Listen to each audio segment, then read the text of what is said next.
Sometimes the things we hide aren't dangerous at all. It's the world that teaches us. Ethan learned to hide at a very young age. He got good at it, not from bullies or strangers. He learned to hide from his own mother, the one who told everyone she was the most loving mother in the world. It all started with a book, a simple paperback. Nothing scandalous, just a quiet story about two boys in a small town who found something that felt like love. Ethan borrowed it from a friend at school, a friend who said, "You should read this. I think you'll get it." He was 12 years old, and he did get it. Not the politics, not the history. He understood the hiding, the silence, the quiet ache of it all. He read it in his closet, literally, flashlight held between his teeth, turning each page like it was a secret, a lifeline. In those pages, he wasn't wrong, he wasn't a mistake. He wasn't alone, but his mother found it. And without a single word, she tore it apart. Not with rage, but with ritual, with a kind of terrifying calm, like she was cleansing the house of a disease. Then came the shouting, the phone calls to the pastor, the forced prayer circles, and then the suffocating silence at the dinner table. That was the last time Ethan ever left his heart out in the open. The books that came after were hidden in drawers, then shoeboxes, and finally a small black lockbox, the kind people use for passports or a will. It was never really about the books. It was about survival. Ethan became an expert at being neutral. He dated a nice girl in high school. He smiled through every church service. He laughed when relatives asked, "So, when are you going to bring home a wife?" By the time he was 23, Ethan had lived a dozen different lives, each one a performance designed to keep his mother happy and his real self locked away. But you can't plan for everything. And when Ethan left town to visit his brother, he forgot one important rule. Secrets are only safe when no one is looking for them. While he was gone, his mother cleaned his room. She wasn't angry. Not at first, but then she opened the closet and she saw it, the black box, tucked behind old winter coats. She'd seen it before. She asked about it once. Ethan told her it was just for important documents. She didn't push it then, but now she stood alone in that quiet room, her hands resting on the cold metal, and whatever love she thought she had for her son, in that moment it's gone. It twisted into pure suspicion. When Ethan came home 3 days later, he knew, instantly. The box was moved. Just a fraction, but it was enough. Nothing inside was taken. Not yet. But the silence in the kitchen told him everything. His mother poured him a cup of coffee, without making eye contact.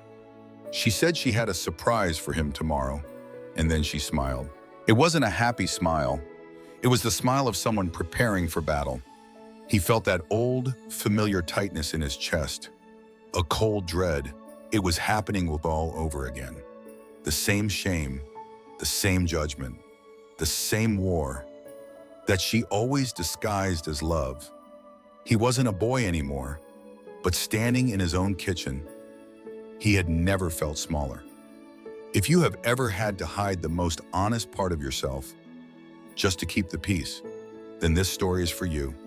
Stay with us, because what Ethan finds out next doesn't just change his life, it changes the person he fears the most. Welcome to Heart Stories, where we tell the stories that are usually only whispered. Dinner was silent, but Ethan didn't need words. He could feel his mother's thoughts in the air itself, the way she stirred her tea, the way she folded her napkin. It felt like waiting for a storm that was already here.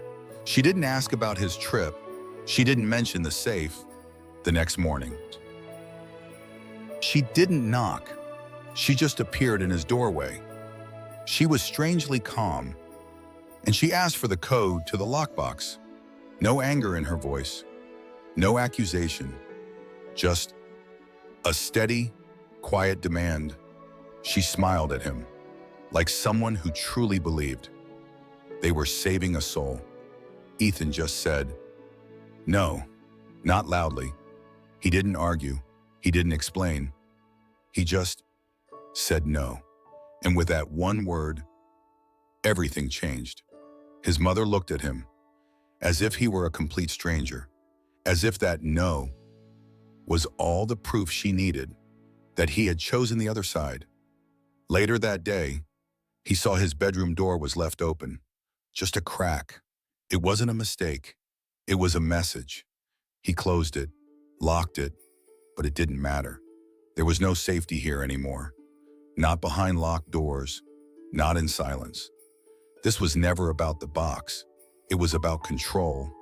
It was about a mother who couldn't stand the thought of a son she couldn't fix.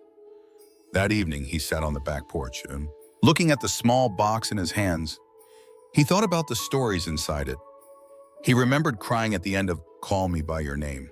He remembered underlining a sentence in Aristotle and Dante, the stories that kept him alive when the world around him had no idea he was drowning. He hadn't been to church in years. But he understood something deeply now. There are no real monsters, only the ones we create out of fear. He heard her in the kitchen, humming an old hymn, one they used to sing in church when he was a boy, but the melody didn't sound like salvation anymore. It sounded like an alarm. The next morning, she told him a guest was coming, someone from the church, someone who helps young people who've lost their way. She didn't have to say more. He knew exactly what was coming. Another intervention, another attempt to erase him, all under the banner of love. Ethan just stood there. He looked her right in the eye and said nothing. Sometimes, silence isn't weakness. It's the final shield. Right before the battle begins, she told him the guest would arrive tomorrow, and that this time, she hoped he would be open to it. Ethan walked back to his room. He closed the door and opened the box. He ran his fingers over the worn covers of the books, his only true friends, and he knew, in that moment, he could survive his mother's judgment. He wasn't sure he could survive her mercy, because mercy, when it's mixed with shame, is just a beautiful word for cruelty. He locked the box again, not because it would keep him safe, but because it was the only choice he had left. Sleep didn't come for Ethan that night. He laid in the dark, listening. Every creak of the old house sounded like a footstep. Every shadow felt like a warning. When morning finally came, so did a familiar smell, his mother's Sunday perfume, the one she wore for church or for funerals. He walked into his room after his shower and stopped. His bed was made, the sheets pulled tight, too tight, and there, on his pillow, it was a small wooden cross. No note, no explanation, just a silent judgment. Ethan stood at the doorway, completely still. He recognized what this was. This wasn't an act of love. It was a ritual, an expulsion, an attempt to purify a room she thought was tainted. Downstairs, his mother was waiting, dressed in a soft blue dress, her hands folded calmly. She said the guest had arrived. She said she had prayed for this moment. Ethan walked into the living room, feeling like he was on trial, and there he saw him. The man was older, gray hair at the temples, a neatly pressed shirt. His name was Reverend Isaac, and his voice, it was soft, polished, the kind of voice that had listened to 1,000 confessions. He said he remembered Ethan from Sunday school, called him a bright spirit, a sensitive soul. Ethan didn't answer. But there was something in the man's eyes, a deep sadness, that didn't match his gentle words. Isaac asked if they could speak. Alone, his mother agreed immediately. Too quickly, they sat in the den, the only room in the house that felt real. Books on the shelves, old novels, history, not just Bibles. Isaac reached into his briefcase, but he didn't pull anything out. Not yet. He just looked at Ethan, and then he said a name Ethan hadn't spoken in years. Brandon, Ethan flinched, just for a second, but it was real. The name hit him like a wave. Brandon wasn't family. He wasn't just a classmate. He was the one friend who never judged him, the one who defended him when other kids made fun of how he walked. Brandon had died in a car crash their senior year. It was sudden, awful. And then it was just silent. Now, Isaac reached into his briefcase again. He pulled out a single photograph, and handed it to Ethan. It showed two young men, smiling. One was clearly Brandon. The other was Isaac, decades younger. The room was completely still. Isaac looked at the photo, not at Ethan. "I loved him," he said, his voice quiet. "What we had, it was real. We just had to hide it. We lived our lives in whispers until he couldn't take the silence anymore." Ethan finally understood. The briefcase. It wasn't filled with Bibles or pamphlets to cure him. It was a memorial. It was full of letters and memories, proof of a life that had been forced into the shadows. "When I heard about you," Isaac said, his voice heavy, "about the lockbox, I knew I had to be the one to come." He looked at Ethan, his eyes full of a pain that Ethan recognized. "This isn't about saving you from sin. It's about saving another person from the silence that broke me." And in that moment, Ethan felt something he'd never felt in this house before. Truth, offered without a price. No conditions, no commandments. Just the quiet, aching truth. And in a house built on silence, that felt like a revolution. After Reverend Isaac left, the house fell silent again. But this time, the silence was different. The folder he left on Ethan's desk, it was more than just paper. It was proof. It was a promise that he wasn't alone. That night, Ethan sat in the dark and opened a plain notebook, and he began to write for him. He wrote down the title of every book his mother had destroyed, but he wrote more than titles, Sabmaso. He wrote down the feeling, the way he cried at the end of Giovanni's room, the single paragraph in the Song of Achilles that he read over and over again, the hope he felt when he first saw himself in a story and realized he might not be a mistake. He didn't cry. He just wrote, page after page. Each word was an act of defiance, not shouted, but written down, a quiet declaration that these stories were a part of him. The next morning, he left the notebook on his nightstand. In plain sight, he didn't hide it anymore. He went out for a while, and when he came back, the notebook was gone. He didn't have to look far. In the fireplace was a pile of fresh ash. Still warm, she had burned it. Not a book this time. She had burned his memories, but standing there, looking at the ashes, Ethan realized something his mother would never understand. You can burn paper, you can tear up books, but you can't burn a story. Once someone has lived it, you can't turn a memory to ash. That was the moment everything became clear. He left before the sun came up. No note, no goodbye, just a backpack, the folder from Isaac, and an idea he couldn't shake. Stories had saved his life. Now, maybe his story could save someone else. Weeks later, in a small apartment far away, Storm sat in front of a microphone. He started a podcast. He called it Fireproof Pages. His first episode started quietly. "When I was a boy," he said, his voice steady, "I read a book that made me feel like maybe I wasn't broken after all." He didn't talk about the safe or the fire. Not yet. He just talked about the book, about what it felt like to finally be seen. And that was it. That was the whole episode. A week went by.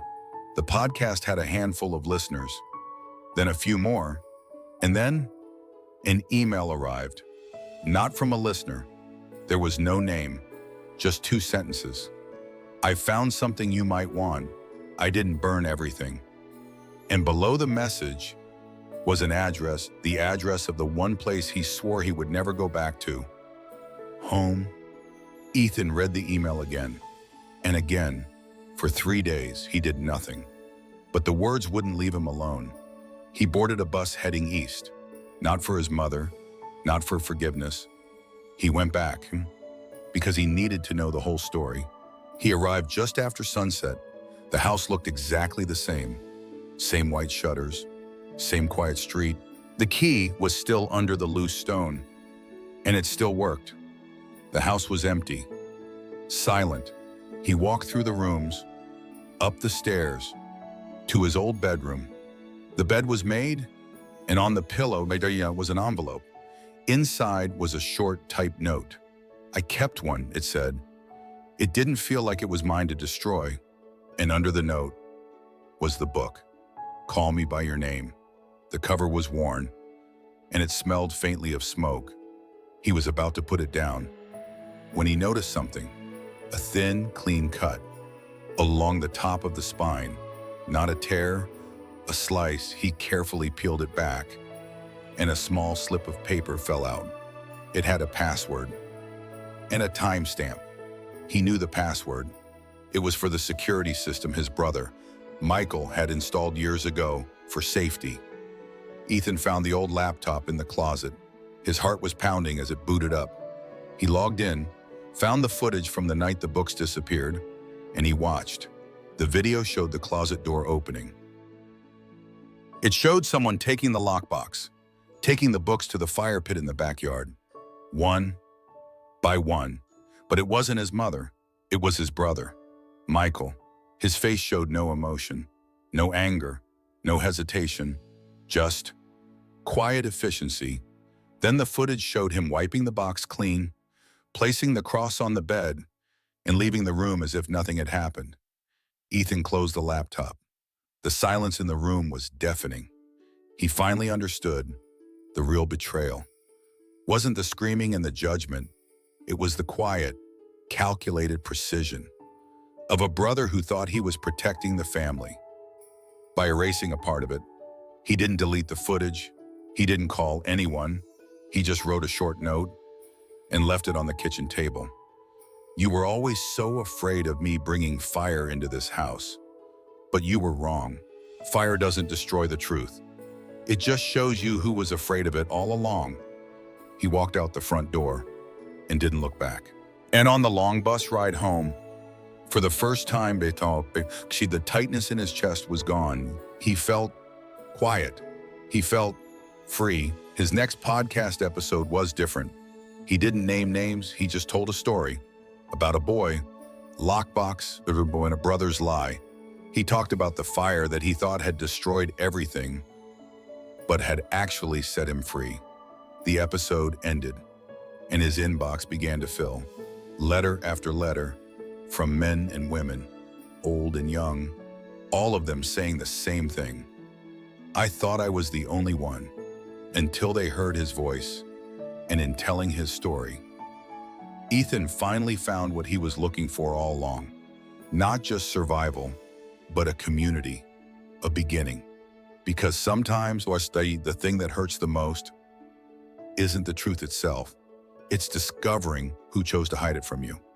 Thank you for listening to Heart Stories, where every voice deserves to be heard.